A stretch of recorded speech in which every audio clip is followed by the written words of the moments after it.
দাওয়াত খেতে কার কেমন লাগে আমি জানি না, তবে আমার কাছে তো ভীষণ ভীষণ রকমের ভালো লাগে। বিশ্বাস করেন আর নাই বা করেন, দাওয়াতে যেতেও আমার ভালো লাগে, খেতেও আমার ভালো লাগে। সো হ্যালো এভরিওয়ান, আসসালামু আলাইকুম। কেমন আছেন সবাই? আশা করি অনেক অনেক ভালো আছেন এবং সবাইকে জানাই এখনও ঈদ মোবারক। সবাই সুস্থ থাকেন এই কামনা করছি। এই তো আমরা চলে যাচ্ছি আমার ফুফু শাশুড়ির বাড়ি বেড়াতে। আমার মেয়ে আর দেখেন আমার দেবর, এই তো আমার মেয়ে দেখেন এই যে মাঝখানে মানে চিপাই পড়ে কিভাবে রোবট খাচ্ছে, মানে এত লেভেলের ঠান্ডা এটা, তারপরও কীভাবে চিপায় পড়ে ওইখানেই বসে থাকবে, ওইখানেই খাবে। এই তো আসলাম আর এখান থেকে হচ্ছে তরমুজ কিনবো আর হচ্ছে মুরগি নেব, মানে ফুফু শাশুড়ি বাড়ি বেড়াতে যাওয়ার জন্য। এখন যেহেতু তরমুজের সিজন, তো এই সিজনটাতেই তরমুজ নেওয়াটাই আমার কাছে মনে হয় অনেক বেশি পছন্দের এবং অনেকই। এই তো দেখেন কত তরমুজ আমাদের ঘিউর বাজারে। বিশ্বাস করেন কেন জানি না ইফতারের টাইমে মানে শরবত খাওয়ার পর তরমুজ খেতে অনেক বেশি ভালো লাগছিল। যাই হোক, এই তো আমরা একটা অটো নিলাম, অটোতে মুরগি আর তরমুজ এবং কি আমরাও বসলাম, বসে এখন আর একটা অটোতে চলে যাব। মানে এখানে মাঝখানে আমরা যাচ্ছি। আর এই দিকে দেখেন আমার মেয়ের খাওয়া শেষ হচ্ছে না, একবার চিপস খাচ্ছে, একবার রোবট খাচ্ছে। আর দেখেন কত সুন্দর একটা মানে খাল, এত সুন্দর দৃশ্য, মানে পানি দেখে কী যে ভালো লাগতেছিল তা বলার মতো না। এই ব্রিজ দিয়ে যাচ্ছিলাম আর ভাবলাম একটু ভিডিও করি। যাই হোক, খুব সুন্দর একটা দৃশ্য, এই দৃশ্যটা দেখে এত ভালো লাগতেছিল। আর দেখেন কি সুন্দর পানাফুল, সব মিলিয়ে সুন্দর একটা দৃশ্য।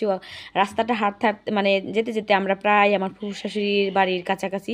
এই তো দেখেন সাথে একটা নদী, এটা কিন্তু বড় নদী। এই নদীটা কিন্তু আবার আমাদের বাবার বাড়ির সাথে, মানে প্রায় সেম টু সেম এক জায়গায়।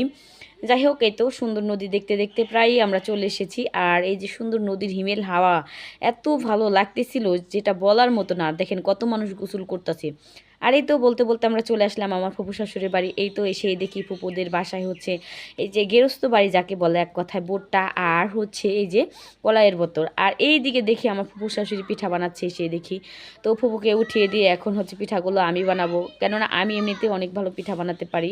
আর এই তো পিঠা বানাচ্ছিলাম আর আমরা যে তরমুজ আনছিলাম সেই তরমুজ আমার ফুফু শাশুড়ি কেটে দিল, আমরা সবাই মিলে সেই তরমুজ খাচ্ছিলাম আর এই তো পিঠা বানাচ্ছিলাম। আর দেখেন পিঠার স্বাদটা এত বেশি সুন্দর ছিল আর পিঠাগুলো এত সুন্দর হয়েছিল যেটা বলার বাহিরে, খুব ভালো লাগছিল। আর এক মানে আমার কাছে সত্যি কথা বলতে বেড়াতে গিয়েতেও ভালো লাগে, বেড়াতে গিয়ে খেতেও অনেক বেশি ভালো লাগে। আমি তো গরম গরম পিঠা খাচ্ছিলাম আর পিঠা বানাচ্ছিলাম।